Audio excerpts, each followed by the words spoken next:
بسم اللہ الرحمن الرحیم لا حول ولا قوة الا باللہ العلی العظیم اعوذ باللہ من الشیطان اللعین الرجیم بسم اللہ الرحمن الرحیم الحمد للہ الذی لم يتخذ ولدا ولم یکن له شریک فی الملک ولم يكن له ولي من الذل وكبره تكبيرا والصلاة والسلام والتحية والإكرام على الرسول الأمي مكي المدني القرشي الأبطحي سيدنا ونبينا وحبيب قلوبنا وطبيب نفوسنا أبي القاسم محمد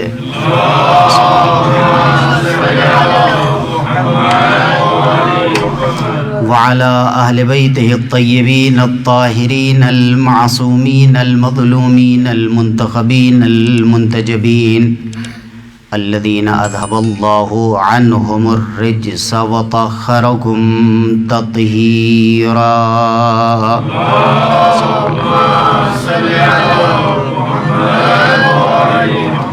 سيما بقية الله المنتظر وحجته الثاني عشر واللعن على أعدائهم وقاتليهم وغاصبي حقوقهم ومنکری فضائلہم ومصائبہم وولایتہم والشاکین فیہم والمنحرفین عنہم ومن کل ولیجۃ دونہم الی یوم الدین آمین رب العالمین اما بعد فقد قال اللہ تبارک وتعالی فی کتابہ الکریم بسم اللہ الرحمن الرحیم یا ایہا الذین آمنوا اتقوا اللہ وکونوا مع الصادقین صلوات پر محمد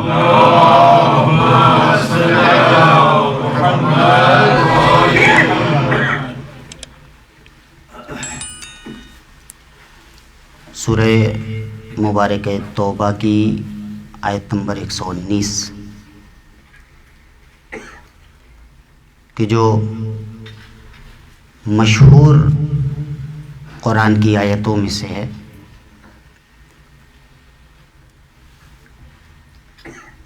اور جس کے اوپر متعدد گفتگو، ہزارہ گفتگو ہو چکی ہیں، اور تذکر کے عنوان سے کچھ چیزیں آپ کے سامنے بیان کرنی ہیں کہ جس میں پروردگار عالم مخاطب کرتا ہے کسے؟ ہر انسان کو نہیں۔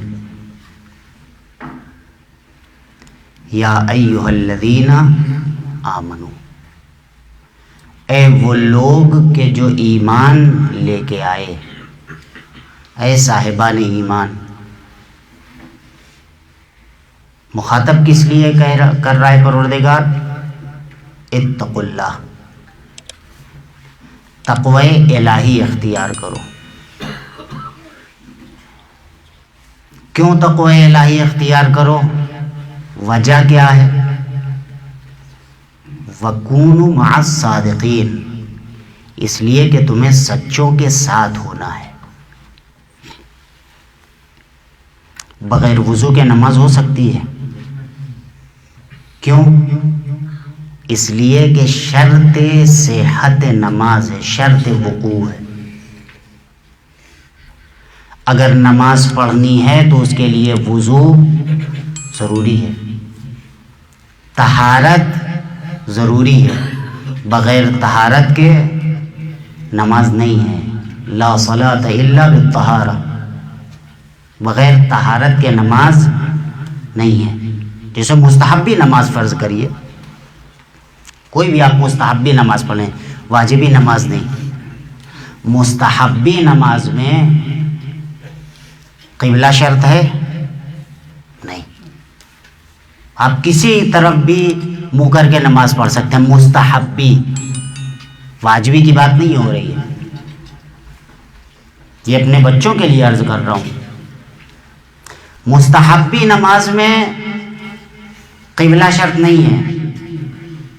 مستحبی نماز میں رکوع شرط نہیں ہے. مستحبی نماز میں سجدہ شرط نہیں ہے. کچھ شرط نہیں ہے.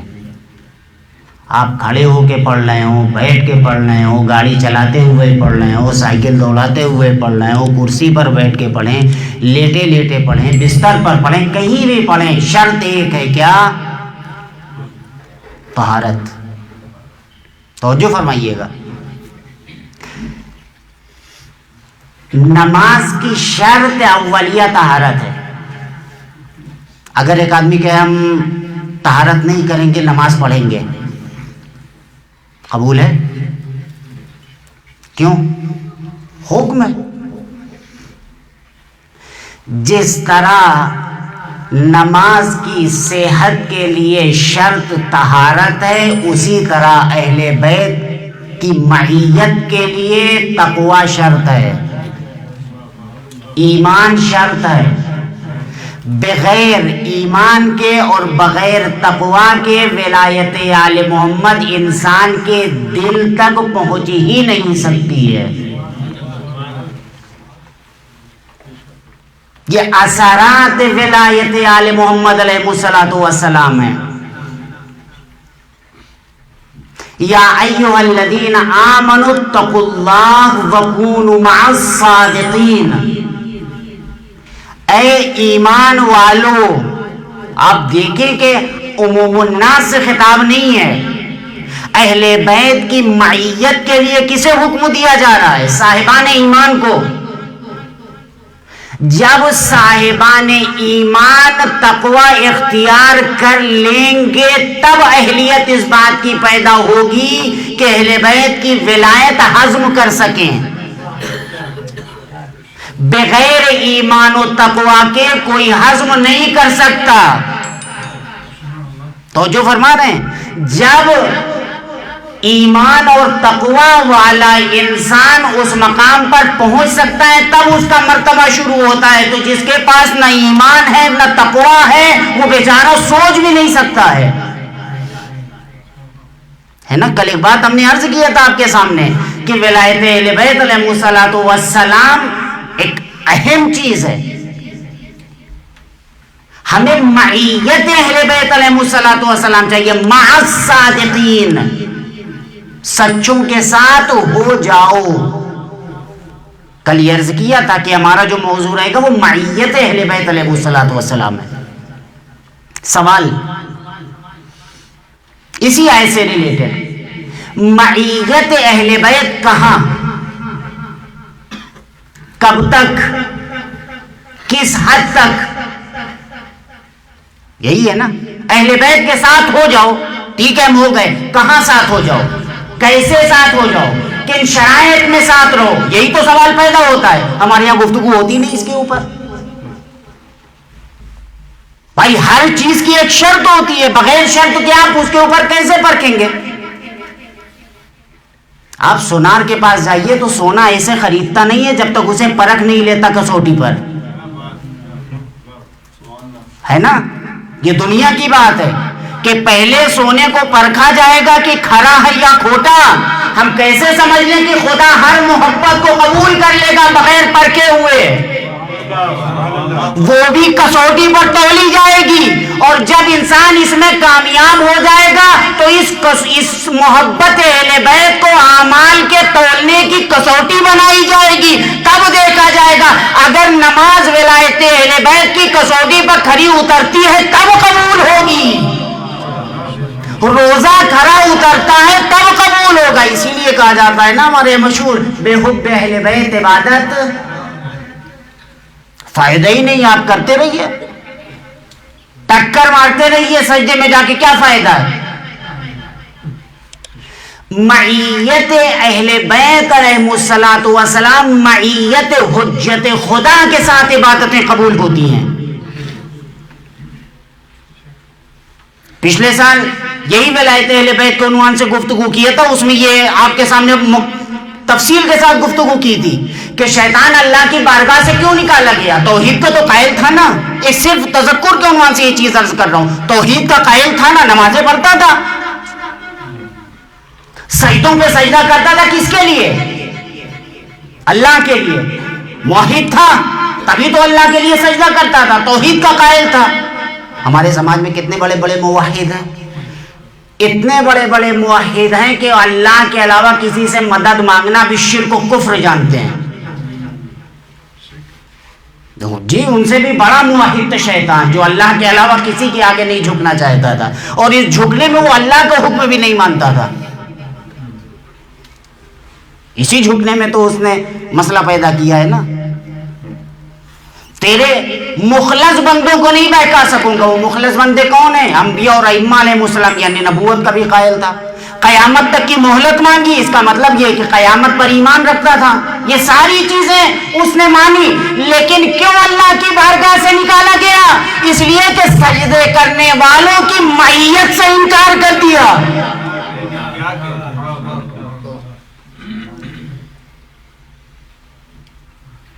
یہ قرآن مجید کی بات ہے. خدا نے اس سے پوچھا کہ تو سجدے کرنے والوں کے ساتھ کیوں نہیں ہوا. یہ نہیں پوچھا کہ تو نے سجدہ کیوں نہیں کیا.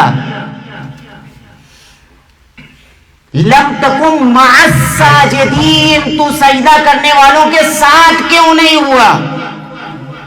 یہ قرآن مجید کی آیت ہے. اس کا مطلب یہ ہے کہ چاہے نماز ہو, چاہے روزہ ہو, چاہے حج ہو, چاہے زکوٰۃ ہو, چاہے خمس ہو, ہر چیز کے لیے معیت شرط ہے, ساتھ میں. کہاں معیت شرط ہے؟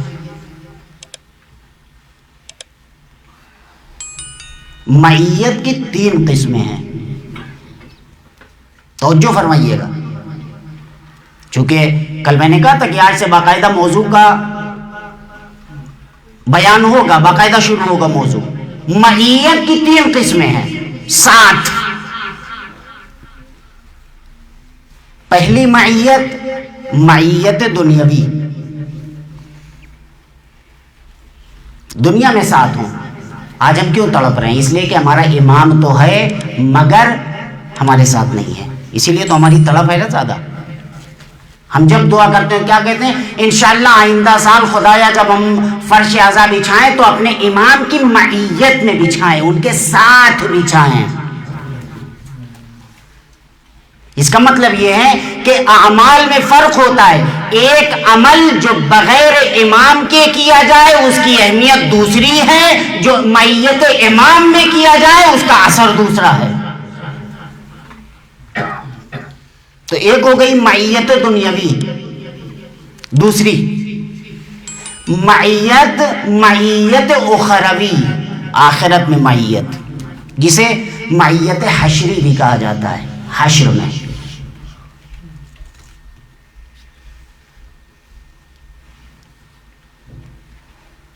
اب زیارت مبارک عاشورہ پڑھتے ہیں برابر. اَيَجْعَلَنِي مَعَكُمْ فِي الدُّنْيَا وَالْآخِرَةِ. ہم یہ اللہ سے دعا کرتے ہیں کہ وہ ہمیں آپ کے ساتھ قرار دے. کہاں؟ فی الدنیا, دنیا میں بھی اور آخرت میں بھی.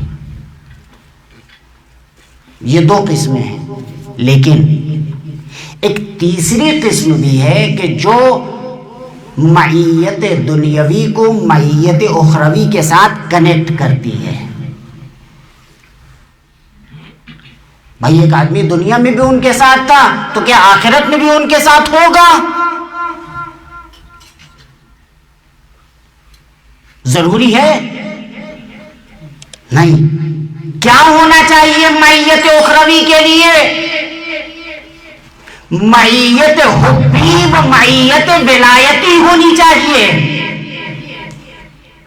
جو پیغمبر اپنی آخری وصیت میں بتا کے گئے ہیں, انی تارک فیکم الثقلین کتاب اللہ و عترتی اہل بیتی ما ان تمسکتم بہما لن تضلوا بعدی ولن یفترقا حتی یردا علی الحوض.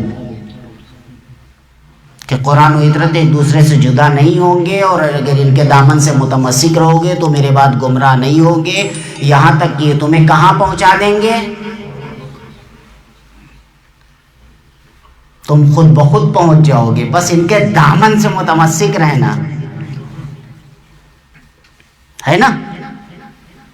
ان الحسین مصباح الہدی وسفینۃ، سب سامنے کی چیزیں ہیں، کوئی میں ایکسٹرا تھوڑی بیان کر رہا ہوں، وہی سامنے کی چیزیں ہیں، لیکن ان سامنے کی چیزوں کو ذہن سے قریب کرنا اصل مقصد ہوتا ہے۔ حسین ہدایت کے چراغ ہیں اور نجات کی کشتی ہیں، سفینہ۔ کشتی میں انسان باتوں میں کیسے بیٹھتا ہے؟ دریا میں گیا، باتوں میں سوار ہو گیا،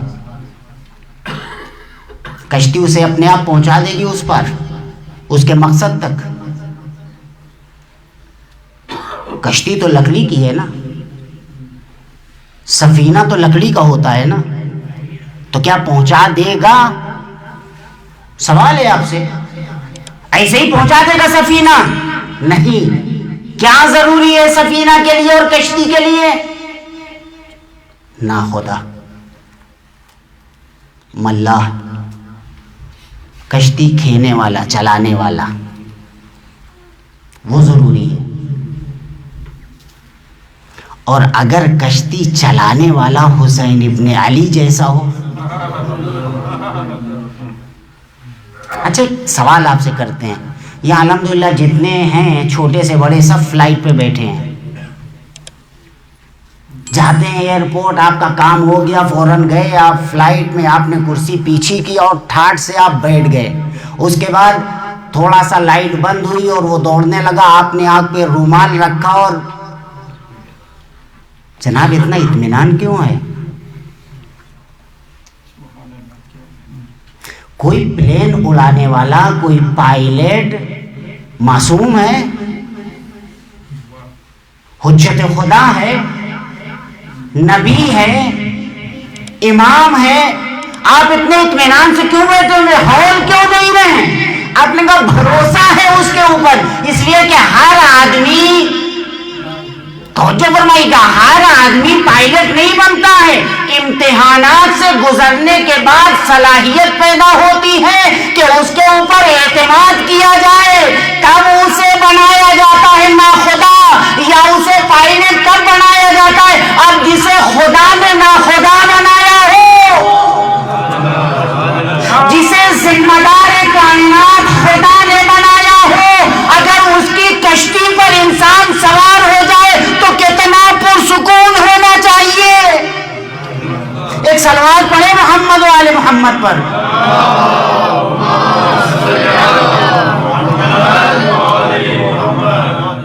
ہے یا نہیں ہے؟ اسی لیے تو فرش عزائے حسین ابن علی پر سکون ملتا ہے، اسی لیے تو اطمینان قلبی نصیب ہوتا ہے انسان کو، کچھ ملے یا نہ ملے، عزاداری حسین مل جائے، ماتم مل جائے، مجلس مل جائے، عزاداری مل جائے۔ کیوں؟ اتنا بھروسہ ہے ان کے اوپر۔ آپ سب سے ایک سوال کرتا ہوں، اپنے آپ سے سوال کرتا ہوں، کیا ہم میں سے کسی نے امام حسین کو دیکھا ہے؟ کبھی خواب تک میں دیکھا ہے؟ کبھی تصورات میں بھی باتیں کی ہیں؟ نہیں، لیکن یہ غلط ہے، تصورات میں باتیں کرنی چاہیے، اس لیے کہ آل محمد ہمارے تصورات کے اوپر بھی حاکم ہے یا نہیں ہے؟ شاعر سے پوچھئے کہ جب اس کا کوئی اچھا شعر ہوتا ہے تو اس کے ذہن کی اپج اور پیداوار نہیں ہوتی ہے، یہ آل محمد کی عطا ہوتی ہے۔ شاعر کے اندر اتنا کمال نہیں ہوتا ہے کہ وہ ان مفاہیم کو اپنے خاکی ذہن سے ادا کر سکے، وہ مفاہیم آگے روح الامین مدد کرتے ہیں تاکہ وہ اپنی زبان سے بیان کر سکے۔ تصورات میں ان سے باتیں کرنی چاہیے، ان سے گفتگو کرنا چاہیے. ان سے خالی ہمارے یہاں شاعر شعر پڑھ کے نکل جاتا ہے کہ وہ کیا ہے، وہ ناد علی پڑھتا ہوں صبح صبح مصلی پا میں نے، وہ کیا ہے، ہاں سویرے سویرے. سب پھیکم پا گئے، کوئی نہیں سناتا ہے، لیکن سنانا چاہیے. حقیقت بتا رہا ہوں، کوئی نہیں سناتا ہے. یہ صرف زبانی جمع خرچی ہوتی ہے کہ ہم نے صبح میں گنگنایا علی کا قصیدہ، لیکن گنگنانا چاہیے اس لیے کہ درد دل ان سے نہ کریں گے تو کس سے کریں گے؟ ان سے اپنی ضروریات بیان نہیں کریں گے تو کس سے کریں گے؟ یہی تو سب کچھ ہے.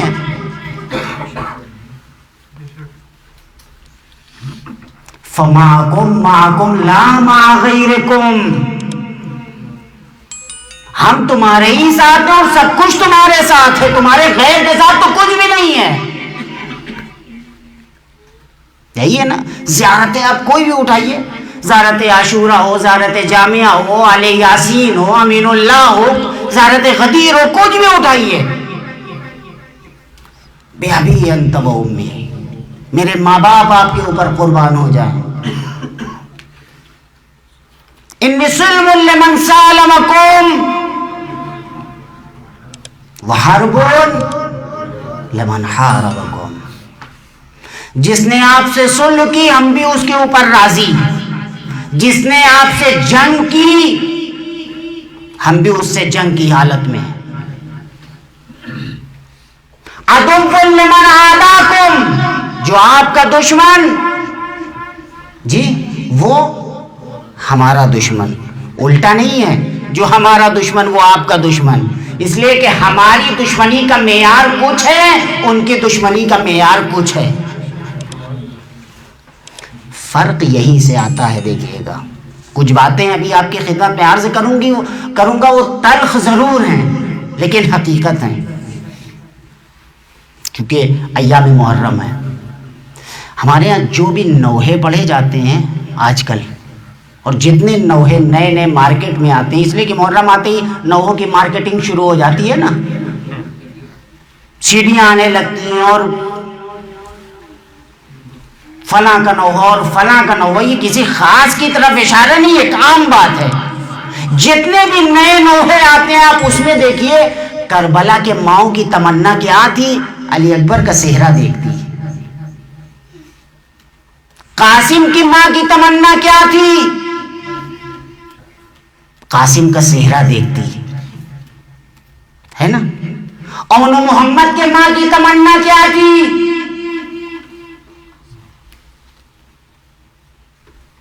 کنگنا دیکھتی، صحرا دیکھتی، مہندی دیکھتی. یہی ہے نا. وجہ کیا ہے؟ یہ تحریف کربلا ہے.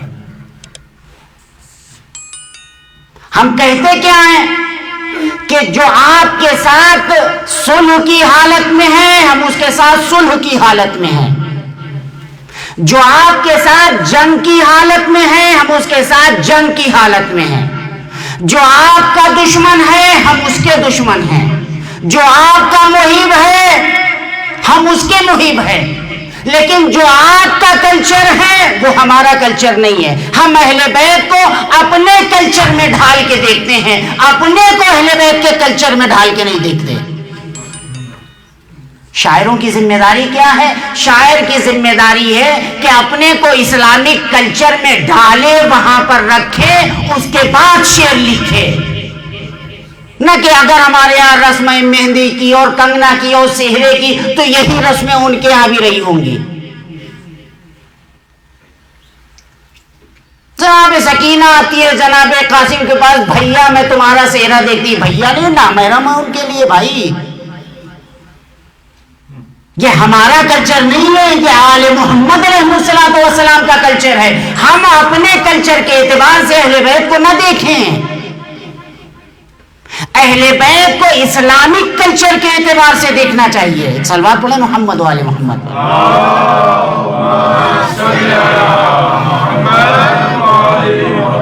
بات اسی کی ہو رہی ہے، مائیت اہل بیت کی، تو فکری اعتبار سے بھی تو مائیت میت ضروری ہے، عملی اعتبار سے بھی تو میت ضروری ہے، سوچ بھی تو ویسی ہونی چاہیے کہ جو آل محمد کی تھی۔ تو ہمارے سوچ میں اور آل محمد کی سوچ میں اختلاف کیوں؟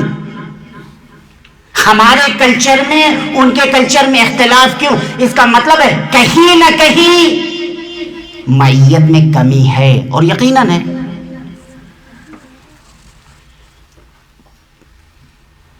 اس معیت کی کمی کو پورا کرنے کے لیے ہم کہتے ہیں اللہم عجل لولیک الفرج۔ سوچ رہے ہیں آپ؟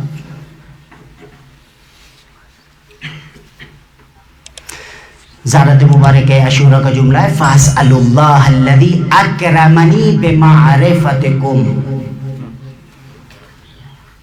ہم اللہ سے دعا کرتے ہیں کیا؟ اکرمنی بمعرفتکم، کہ وہ ہمیں تمہاری معرفت نصیب کرے۔ معرفت اہل بیت انسان کو بزرگی عطا کرتی ہے۔ اکرمنی، ہمیں اہل بیت کی معرفت کے ذریعے صاحب کرامت بنا دے۔ صرف اہل بیت کی محبت نہیں، ان کی معرفت نہیں، آگے سنیے وَمَعْرِفَتِ أَوْلِيَائِكُمْ، اہل بیت کے چاہنے والوں کی معرفت بھی انسان کو بزرگی عطا کرتی ہے، کمال عطا کرتی ہے۔ اہل بیت کے چاہنے والے اہل بیت نہیں ہیں، اہل بیت کا مقام و مرتبہ تو بہت اونچا ہے، ان کے غلاموں کے اندر اثرات یہ ہیں، ان کے چاہنے والوں کے اندر اثرات یہ ہیں، جو اس بحر بے قرار سے اپنے وجود کو ملا دے وہ کرامت کی اس منزل پہ پہنچ جاتا ہے کہ اس کی معرفت ضروری ہو جاتی ہے۔ وَالْبَرَاءَةِ مِنْ أَعْدَائِكُمْ، تیسری چیز معرفتکم ومعرفت اولیائکم ورزقنی البراءۃ من اعدائکم، تمہارے دشمنوں سے اظہار براءت، ہم ان سے بری ہیں، ہم سے ان سے کوئی مطلب نہیں ہے، کوئی لینا دینا نہیں ہے۔ ان تین چیزوں کے ذریعے انسان اللہ سے کیا تقاضا کرتا ہے؟ امام حسین کا چاہنے والا کیا تقاضا کرتا ہے خدا سے؟ اَيَجْعَلَنِي مَعَكُمْ فِي الدُّنْيَا وَالْآخِرَةِ، کہ ہمیں دنیا میں اور آخرت میں آپ کی معیت عطا کرے۔ اس لیے کہ انسان کی زندگی کا مقصد ہی یہی ہے کہ اہل بیت کا ساتھ ہو، اس کے علاوہ اور کیا مقصد ہے؟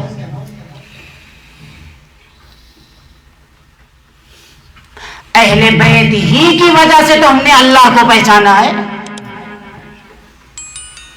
یہی تو وجہ اللہ ہے، یہی تو عین اللہ ہے، یہی تو لسان اللہ ہے، یہی تو جنب اللہ ہے، سب کچھ تو یہی ہے، یہی تو عکس الہی ہیں۔ انہی کو دیکھ کے تو انسان خدا کو پہچانتا ہے کہ جب یہ اتنے صاحب کرامت ہیں تو ان کا خدا کیسا ہوگا جس کے آگے یہ اپنی پیشانی جھکاتے ہیں۔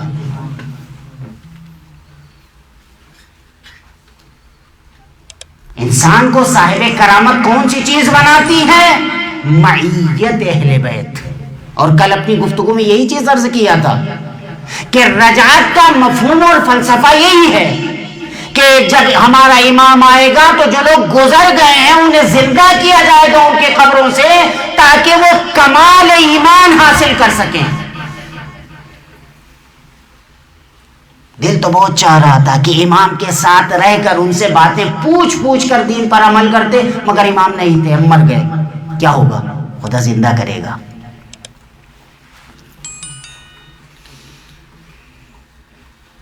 یہی نہیں روایت کے اندر ہے کہ فرشتے قبر میں مومن کو جگائیں گے، پوچھیں گے امام کو ظہور ہو گیا، سونا ہے کہ جانا ہے؟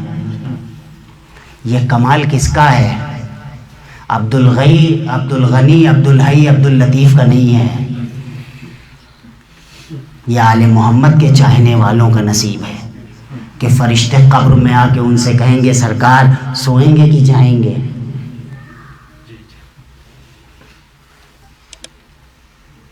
روایات ہیں معصومین علیہ الصلوۃ والسلام کی. یہ کس کا کمال ہے؟ عشق علی کا کمال ہے. معیت اہل بیت بہت سے لوگوں نے اختیار کیا ہے. معیت دنیاوی جو 3 مرحلے آپ کے سامنے بیان کیے نا، معیت دنیاوی، معیت اخروی، اور ان دونوں کو جو ملاتی ہے، جو اہم ہے سب سے، وہ معیت ولائی اور محبتی اور حبی ہے. سب سے زیادہ یہ ضروری ہے. معیت حبی جس کے پاس ہے لیکن معیت ولایتی نہیں ہے. کتنے افراد تھے پیغمبر کے ساتھ 24 گھنٹے لگے رہتے تھے. کوئی ابا پکڑ رہا ہے، کوئی جوتا اٹھا رہا ہے، کوئی وضو کروا رہا ہے، سب کچھ، مگر ان کو یہ کام فائدہ نہ پہنچا سکا. آج بھی وہ لعنت اللہ علیہ کہے جاتے ہیں، اس لیے کہ معیت دنیاوی کے ساتھ اگر معیت حبی نہ ہو تو اس کا کوئی اثر نہیں ہوتا ہے نا. کتنے صحابہ تھے؟ غدیر تک آپ دیکھیں تو کتنے صحابہ تھے؟ کم از کم غدیر میں 1,20,000 تھے. اس کے علاوہ تو کتنے مدینے میں بیمار تھے بیچارے جو نہیں آ سکے تھے. کچھ بناوٹی بیمار تھے جو نہیں جا سکے تھے کہ پیر میں درد ہے اور سر میں درد ہے اور ہاتھ میں درد ہے، بڑھاپا ہے نا. بہانے شروع سے چلتے آ رہے تھے، نہیں جا سکتے پیغمبر کے ساتھ.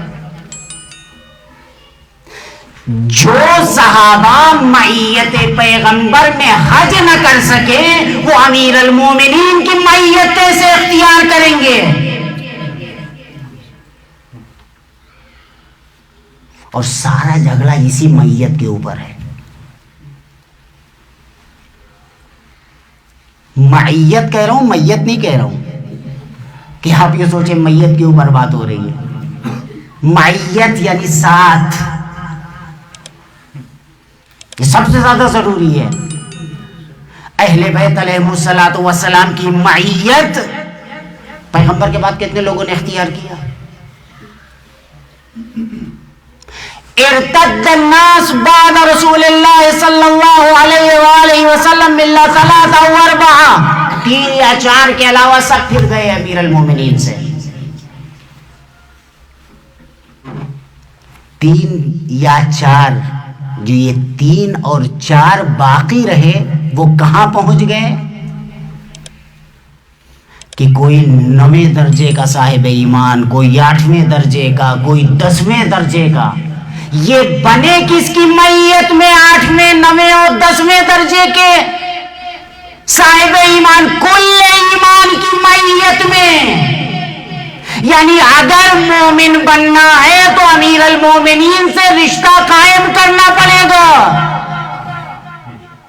کوئی ہے کہ جو بغیر استاد کے بہت بڑا عالم بن جائے؟ ہے کوئی؟ آپ نے کبھی سنا ہے؟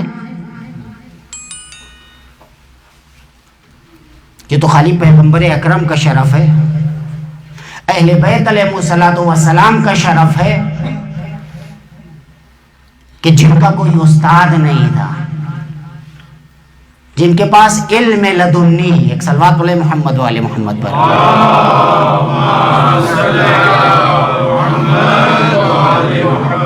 تو بات ہماری معیت کی ہو رہی ہے. معیت اہل بیت علیہ الصلوۃ والسلام کا ساتھ سب سے زیادہ ضروری ہے. ہر چیز میں، نماز ہو، روزہ ہو، حج ہو، زکوٰۃ ہو، خمس، ہر چیز میں معیت اہل بیت کو معیار قرار دیا گیا ہے. اس پر تولا جائے گا، کھرا اترتا ہے کہ نہیں، محک لگایا جائے گا.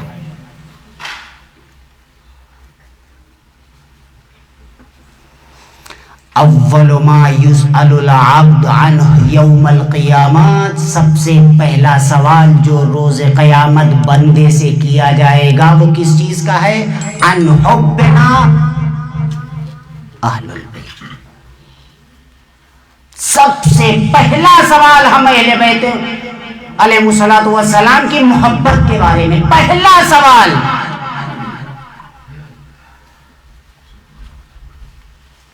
جب سب حساب و کتاب ہو جائے گا اور جنت و جہنم تقسیم ہو جائے گی اور کچھ لوگ سر جھکا کے چلنے لگیں گے داڑھی پر ہاتھ پھیرتے ہوئے، جنت مل گئی، خدا کہے گا وقفوہم، روکو انہیں، انہم مسئولون. ابھی ایک اور آخری سوال بچا ہوا ہے، عن حبنا اہل البیت. یہاں پھر سوال ہوگا، یعنی پہلا بھی آخری بھی، یعنی قیامت دو بریکٹ کے درمیان ہے اور دونوں ولایت علی.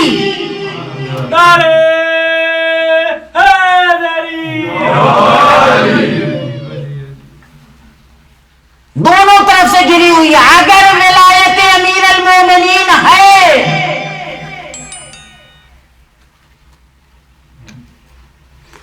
اس کو معیت اہل بیت علیہ الصلوۃ والسلام کے ساتھ انجام دیا گیا ہے تو قبول. اچھا ایسا بھی نہیں، ہمارے یہاں ولایت کا مفہوم کیا بتائے؟ محبت. محبت نہیں، معیت اہل بیت. ہر عمل ان کی تاثیر میں. نہیں تو اگر محبت اہل بیت میں یار ہوتا تو ہمارے بڑے بھائی بھی کہتے ہیں کہ ہم محب اہل بیت ہیں. مگر جب فقہی مسائل کی بات ہوتی ہے تو کوئی فقہ فلاں پر، کوئی فقہ فلاں پر، کوئی فلاں کی فقہ پر عمل کرتا ہے. کہاں ہے جعفر صادق؟ کہاں ہے امام باقر؟ کہاں ہے امیر المومنین؟ کسی کی حدیث تب نظر نہیں آتی، تب فلاں صاحب بڑے پیر، اور تب چھوٹی چھوٹی دکانیں بڑی دکھنے لگتی ہیں. دیکھیے یہی المیہ ہے نا کہ رشتہ جن سے خدا نے بنانے کا حکم دیا ہے ہم ان سے رشتہ نہیں بناتے. جن سے خدا نے دور رہنے کا حکم دیا ہے ہم ان سے قریب ہوئے جا رہے ہیں. برات کس لیے ہے؟ یا مثال کے طور پر کر جو ہم نے بات کہی تھی کہ ہم ہر روز کہتے ہیں جب زیارت پڑھتے ہیں یا لیتنی کنتو معکم. ہمارے عمل تو ہے نہیں، ہمارے کردار تو ہے نہیں، پھر ہر روز معکم معکم یا لیتنی کنتو معکم یا لیتنی کنتو معکم اثرات ہوتے ہیں. ایک آدمی آیا مسجد سے، اس نے کہا مسجد کے پاس بہت بڑا ایکسیڈنٹ ہو گیا ہے. جھوٹ. تو جو فرمائیے گا کچھ نہیں ہوا ہے، لیکن آ کے جھوٹ بولا.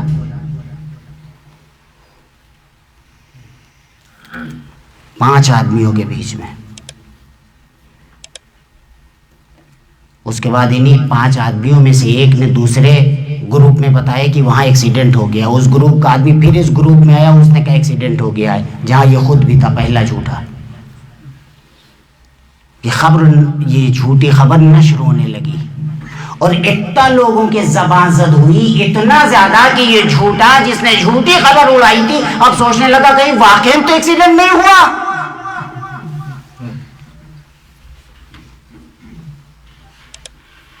خود جھوٹا مذبذب ہو گیا.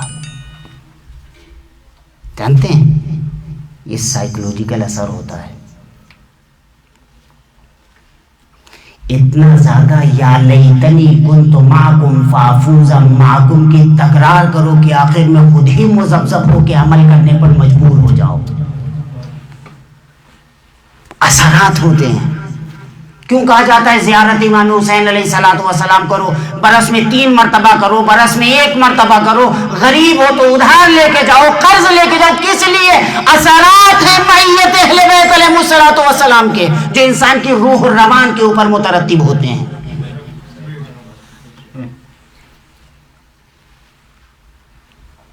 انسان مترتب ہوتے ہیں اثرات. ایک سلوات پڑھے محمد والے محمد.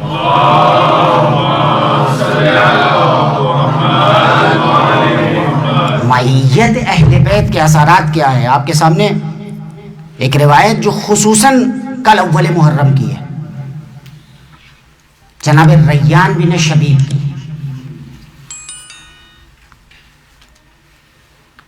آتے ہیں 8ویں امام کی خدمت میں.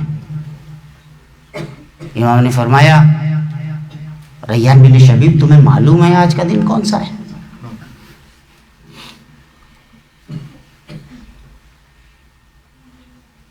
معلوم ہے. کیا ہے؟ آج اول محرم ہے.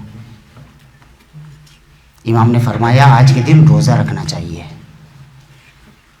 آج ہی کے دن جناب یحییٰ علیہ السلام کو اللہ نے جناب زکریا کو دیا، اس لیے کہ جناب زکریا نے آج ہی کے دن دعا مانگی تھی اور اللہ نے قبول کیا. امام نے فرمایا تمہیں معلوم ہے یہ آنے والا مہینہ کیسا ہے؟ زمان جاہلیت میں لوگ اس مہینے میں جنگ و جدال کو حرام جانتے تھے. محرم کے مہینے میں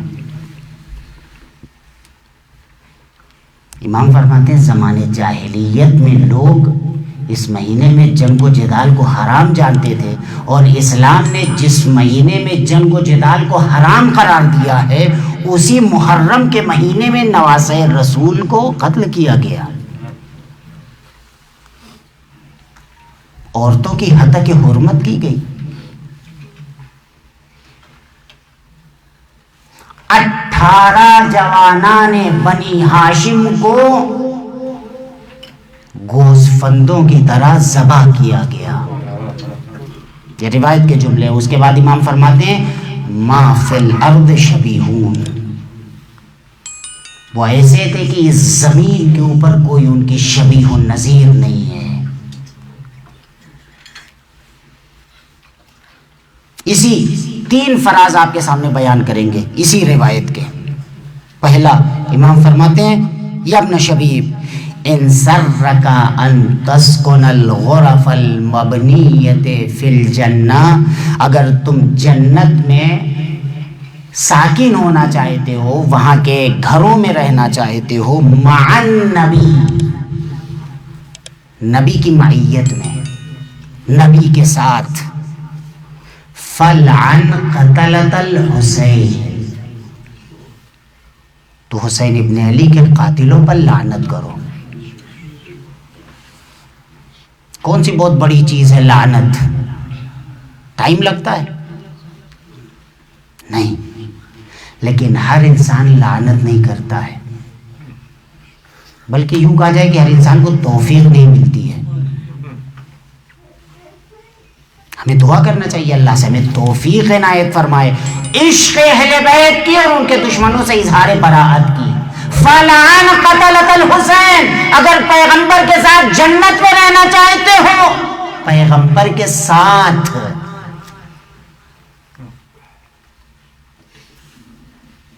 بغیر پیغمبر کے جنت کی نعمتوں کا مزہ نہیں ہے.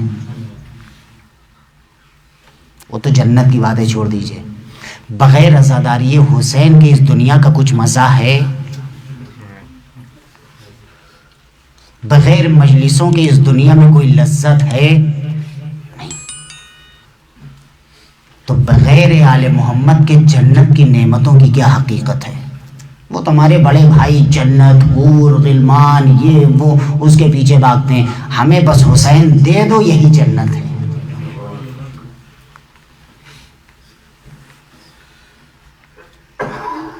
عشق حسین. پھر فرماتے ہیں یبن شبیب ان سرک ان یکون لک من الثواب مثل ما لمن استشهد مع الحسین علیہ السلام فقل متى ما ذکرت یا لیتنی کنت معکم فافوز معکم. اے شبیب کے بیٹے، اگر تم چاہتے ہو تمہیں اتنا ہی ثواب ہو جتنا حسین کے ساتھ شہید ہونے والوں کو اجر و ثواب ملا ہے، تو جب بھی امام حسین کو یاد کرو، ان شہداء کو یاد کرو، تو اس جملے کی تکرار ضرور کرنا، یا لیتنی کنت معکم فافوز معکم. کاش ہم بھی آپ کے ساتھ ہوتے تو عظیم کامیابی کے درجے پر فائز ہو جاتے. جب بھی یاد کرو تمہیں شہدائے کربلا کا ثواب ملے گا، اجر ملے گا۔ اس کے بعد تیسرا جملہ، یبن شبیب ان سرک ان یکون معنا ان تکون معنا فی الدرجات العلا من الجنان، اگر یہ چاہتے ہو کہ جنت کے بلند درجوں میں ہمارے ساتھ رہو، توجہ فرمائیے گا، آل محمد کے لیے جنت کے چھوٹے موٹے درجے نہیں ہیں، وہ تو شاید ہم لوگ سوچ بھی نہیں سکتے ہیں، تصور بھی نہیں کر سکتے کہ ان کے لیے خدا نے کیا رکھا ہے، لیکن وہ ہماری طرح خود غرض نہیں ہے۔ سوچئے معیت اہل بیت کا اثر کیا ہوگا، یہاں آپ ان کے ساتھ رہیے، وہاں وہ اپنے ساتھ آپ کو رکھیں گے، یہاں آپ انہیں نہ بھولیے، وہاں وہ آپ کو نہیں بھولیں گے۔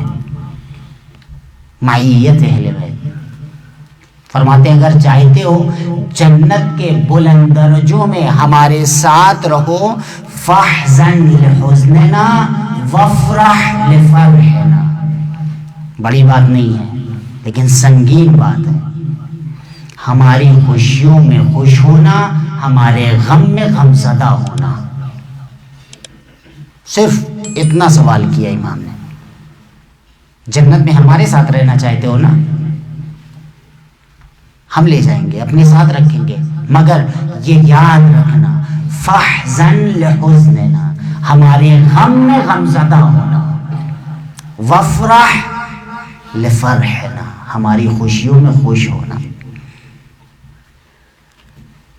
فرماتے ہیں وَعَلَيْكَ بِوِلَایَتِنَا، ہماری ولایت سے غافل نہ ہونا، تم پر واجب ہے ہماری ولایت۔ فَلَوْ أَنَّ رَجُلًا تَوَلَّى حَجَرًا، اگر کوئی انسان کسی پتھر سے بھی محبت کرے گا تو لَحَشَرَهُ اللَّهُ مَعَهُ يَوْمَ الْقِيَامَةِ، تو خدا اس پتھر کے ساتھ اسے قیامت کے دن محشور کرے گا، اٹھائے گا۔ جب ایک پتھر سے محبت کرنے والا پتھر کے ساتھ اٹھایا جائے گا تو صاحبان کرم کے ساتھ محبت کرنے والے، فرزند رسول، ہم نے تو بچپنے سے آپ ہی کا نام سنا ہے، ماں لوریاں دیتی تھی تو آپ کے نام سے، دودھ پلاتی تھی تو آپ کے نام سے، ہم نے تو اس وقت ماتم کرنا سیکھا جب ہمیں سننا اور بولنا بھی نہیں آتا تھا، تب ماں ہمارا ہاتھ پکڑ کے ہمارے سینے پہ مار کے یا حسین کہتی تھی۔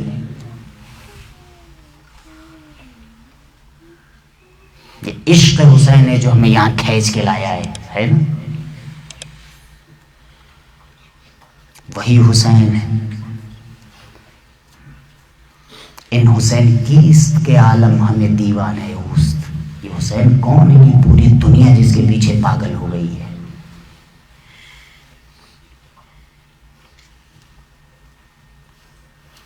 کون ہے یہ حسین؟ آج جیسے جیسے عالم انسانیت جاگتی جا رہی ہے نا، حسین کو پہچانتی جا رہی ہے۔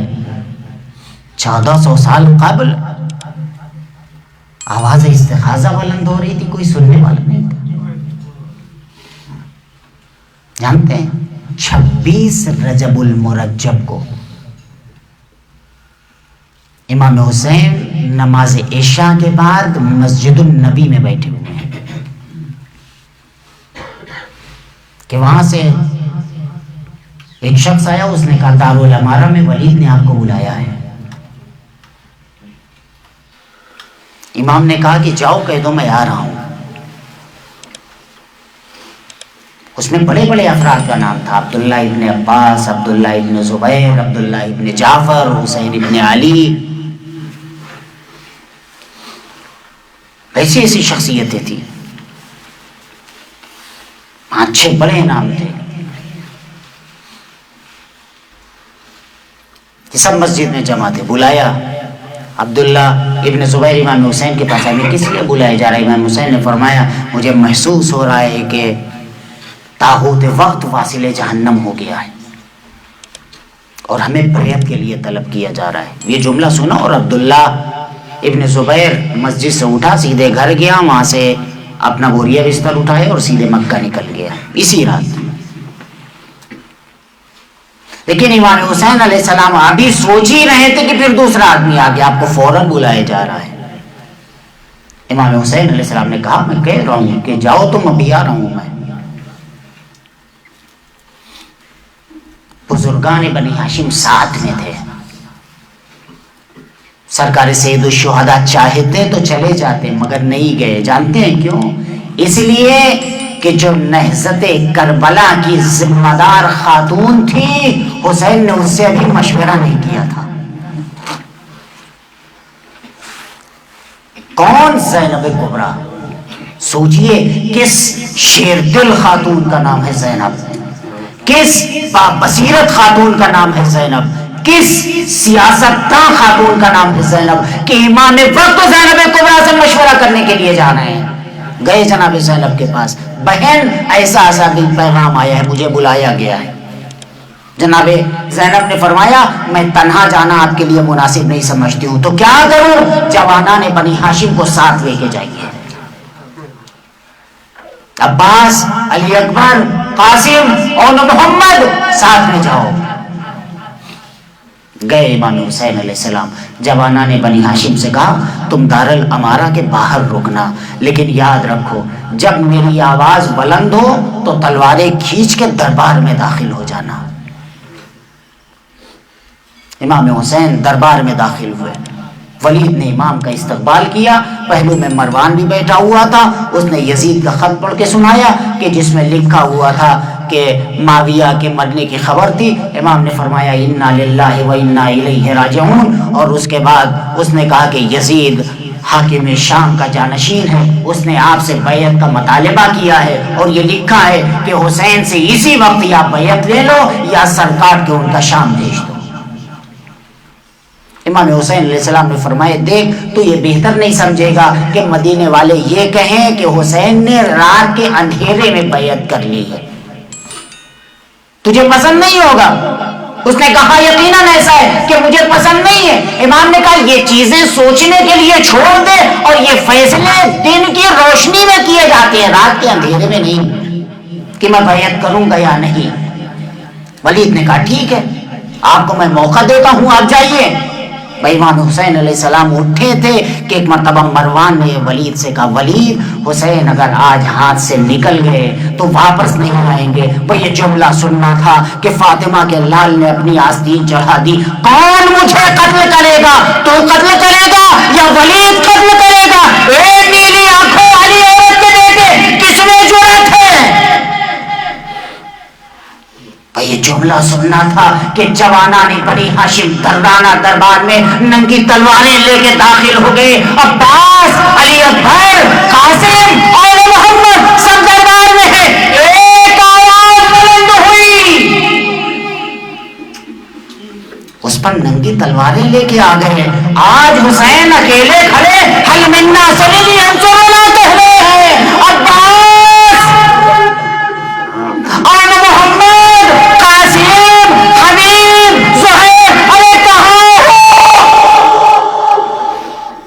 جانتے ہیں تاریخ کیا لکھتی ہے؟ تاریخ لکھتی ہے کہ امام حسین جب گھوڑے پر سوار ہوتے تھے نا تو کوئی آگے بڑھتا تھا, کوئی لگام پکڑتا تھا, کوئی آوا سنبھالتا تھا, کوئی رکاب سنبھالتا تھا, کوئی بازو پکڑتا تھا. لیکن اب جب رخصت آخر کے بعد حسین خیمے سے نکلے ہیں تو کوئی نہیں ہے. فَنَظَرَ يَمِينًا وَشِمَالًا, حسین بڑی حسرت بھری نظروں سے کبھی دائیں دیکھتے ہیں بائیں دیکھتے ہیں, کوئی نظر نہیں آ رہا ہے. ایک صیحہ کیا درد عالم سے بھرا, یا بطال الصفا یا فرسان الحجا, اے میرے شہ سوارو, اے میرے بہادرو, ارے کیا ہو گیا؟ حسین سوار ہو رہا ہے. آواز نہ آئی. فرمایا یقیناً آواز نہیں دو گے اس لیے کہ موت نے تمہیں مجبور کر دیا ہے. جزاکم ربکم خیر الجزا. آپ پرسے کے لیے آئے ہیں نا, اول ماہ محرم کل ہے, یہ شب اول ہے. یقیناً آج اگر تصورات کی دنیا میں جا کے کربلا میں آپ فاطمہ کی آواز سنیے گا,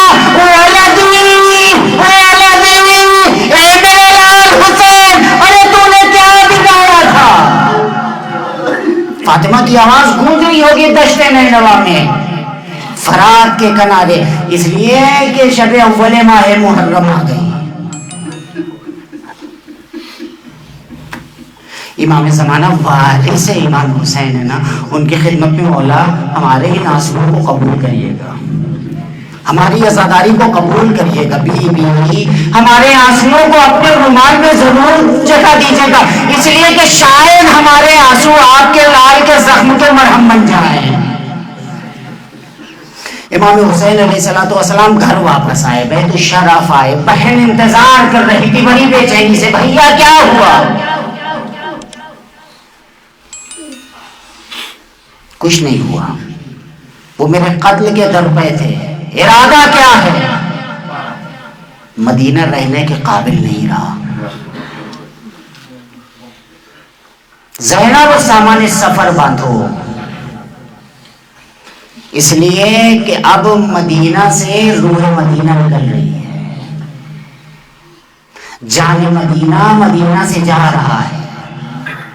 ان 2 راتوں کے اندر عالم یہ ہے کہ امام حسین جناب سیدہ کی قبر پر جاتے ہیں, واپس آتے ہیں, پھر دل بے چین ہو جاتا ہے اور بچے کی طرح بھاگتے ہیں ماں کی قبر پر. عجیب کیفیت ہے ان 2 راتوں میں. کبھی نانا کے مزار پہ جاتے ہیں, کبھی بھائی کی لحد پر جاتے ہیں, کبھی ماں کی قبر پر جاتے ہیں, گھٹنیوں چلتے ہوئے گر جاتے ہیں. ماں, آپ کی قبر سے آپ کے لال کو دور کیا جا رہا ہے. جزاکم ربکم خیر الجزا. امام حسین علیہ السلام مدینے سے جا رہے ہیں. سامان سفر تیار ہوا اور مفصل داستان لکھی ہوئی امام حسین علیہ السلام کی رخصتی کی میں تفصیل سے نہیں بیان کروں, بس ختم گفتگو. جان مدینہ جا رہا ہے.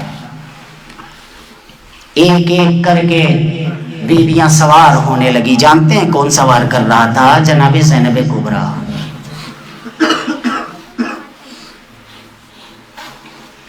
منادی کرا دی گئی, کوئی گھر سے باہر نہ آئے, بیویاں سوار ہو رہی ہیں.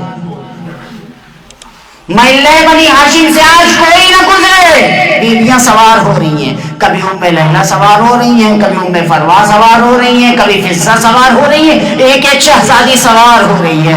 آخر میں مورخ یہ لکھتا ہے ایک بلند قامت خاتون چادر سے ڈھکی ہوئی نکلی. جب وہ خاتون نکلی تو امام حسین اپنی کرسی سے کھڑے ہو گئے. ابوالفضل عباس آگے بڑھے, علی اکبر آگے بڑھے, قاسم آگے بڑھے, اور محمد آگے بڑھے, اور سب گئے. محمود کو چاروں طرف سے گھیر لیا. حسین نے بازو پکڑا اور پاؤں زمین پہ بیٹھ کے بیوی کے پیروں کو اپنے زانوں پر رکھا.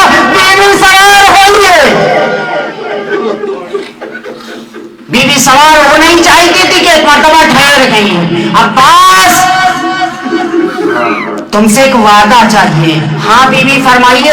کہ عباس یہ وعدہ کرو جس اہتمام سے لے جا رہے ہو اسی اہتمام سے واپس لے کے آؤ گے.